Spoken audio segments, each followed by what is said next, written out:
I would like to introduce my 10-minute work for large wind ensemble. In order to decide on my choice of instrumentation, rather than start with a wind orchestra template, I began by building the score up from nothing, only adding each instrument that I felt was essential. The score doesn't require much beyond the woodwind section of a symphony orchestra, but does call for saxophones. The brass section is identical to that usually found in an orchestra, and the percussion section is fairly substantial. In addition, I decided to include both piano and harp. During the composition process, which continued intermittently between 2015 and 2020, I wrote 3 versions of this work: the version for large wind ensemble, a version for symphony orchestra, and a reduced version for sinfonietta, focusing on the solo and chamber sections, which I had workshopped in a composer lab at RNCM in November 2019. At this stage, I hadn't completed the main score, but it was already clear that the thin textures and frequency of soli and chamber groupings meant that I could easily create this adaptation. The orchestral version is often very similar or identical to the wind ensemble version. I had to reduce the size of the woodwind section slightly, asking for more frequent auxiliary doubling at certain points. The strings serve many different roles when they do play, but this is only when I viewed their contribution essential. My main influences behind the writing of this work include Holst's use of counterpoint in suites such as the second in F. Themes of 2 contrasting speeds are introduced and then combined. The block-like textures and phrasing of Stravinsky's Symphonies of Wind Instruments, the rather striking inclusion of saxophones in Vaughan Williams's Ninth Symphony, the contrast of high-register staccato woodwind and percussion contrasted with soft low brass chords near the end of Adam Gorb's Ascent, and the tonal opening of Ken Hesketh's Diaglyph Dances. The following 2 pitch sets have in fact propelled me through the writing process behind several atonal compositions in the past. In this case, I used the first for legato and the second for staccato phrases. However, in the case of scenes from Bagni di Lucca, although I often wrote using an atonal language, I ultimately treated them more as building blocks, working towards something quite tonal. 3 notes from pitch set 1 served as my starting point for the whole work.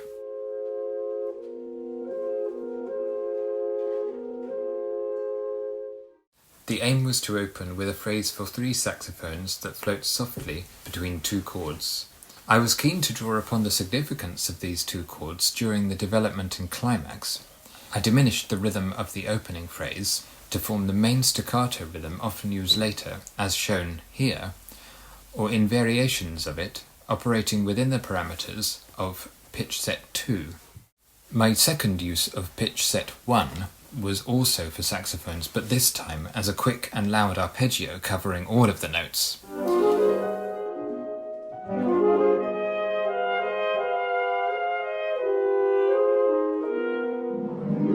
Before going into further detail about the writing process, I should summarize the formal structure as a whole. Most importantly, this is what I imagined as I stared at the church while I was stood near the top of the hill I had climbed, starting with the soft floating sax phrase, which would gradually open out in texture before suddenly dropping down. An earlier example in the score shows a clear Stravinsky influence, with block-like phrasing and intimate solo groupings.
This is an example of a more substantial pitch set 2 based staccato build-up section.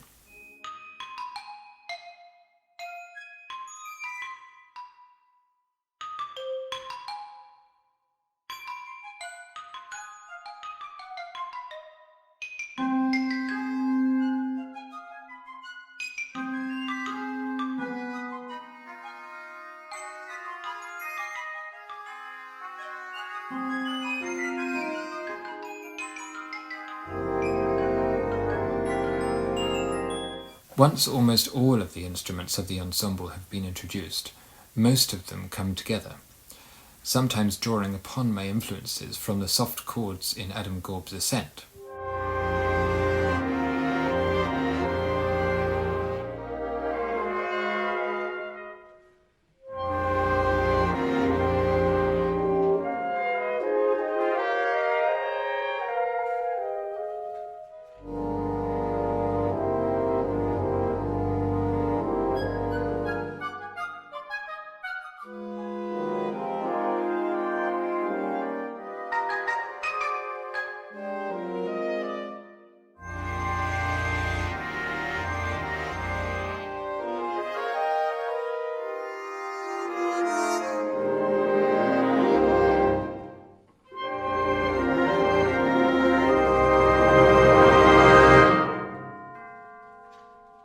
The next part of the overall structure, which I must mention, immediately follows the previous, and directly quotes the church bells that I could hear in the distance. I then had to decide on a context for these bells, and the possibilities turned out to be quite numerous. This shows one technique that I hadn't used before, involving rapid covering and uncovering by 3 separate trumpet players in their own time, but at the same time, in order to achieve a subtle blend with the percussion rolls. This section is most easily explained using the Composer Lab version, as it is thin-textured and easier to read. The harmonic direction is very simple, starting with an F, resonating from the bell's first and last note, leading to a B-flat and then to a C, which in turn leads to the first of many isolated and inconsequential woodwind phrases, which are only really there to provide atmosphere, rather than to convey melodic themes.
I kept all of this soft high material going, but I knew that at some point I would need to introduce a lower register to provide a firm harmonic foundation in the form of a soft brass chorale. The intensity is increased slightly by the appearance of this chord, which helped me to form a link to the opening chord of the brass chorale.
final element, which I imagined after a long time of looking at the church, was an unexpectedly huge swell, or plagal cadence, in the heavy brass section.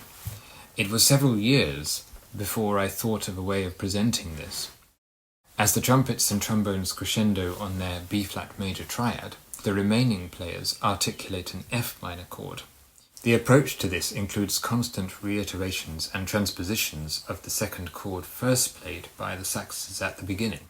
As the brass swell draws closer, the saxes roughly imitate their earlier rapid arpeggios. I feel that the F minor chord here provides context and also a distraction from the start of the brass swell.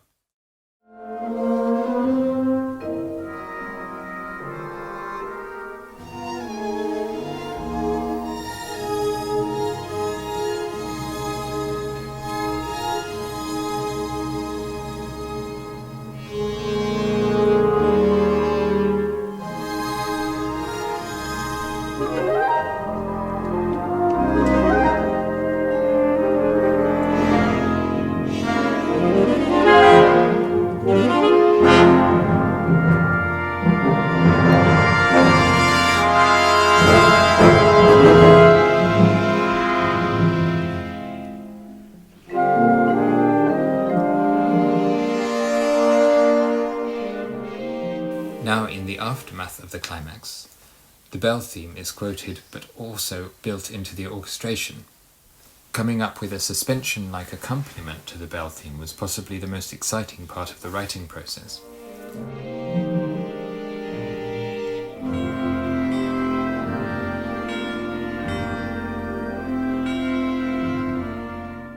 The closing section draws upon my influence from the opening of Diaglyph Dances by Ken Hesketh, essentially building up a B major chord from the bass upwards, starting with the root, then the third, the fifth, seventh, ninth, 11th, and beyond, with a constant foundation of B major in the lower register, creating a bright and embellished Lydian mode.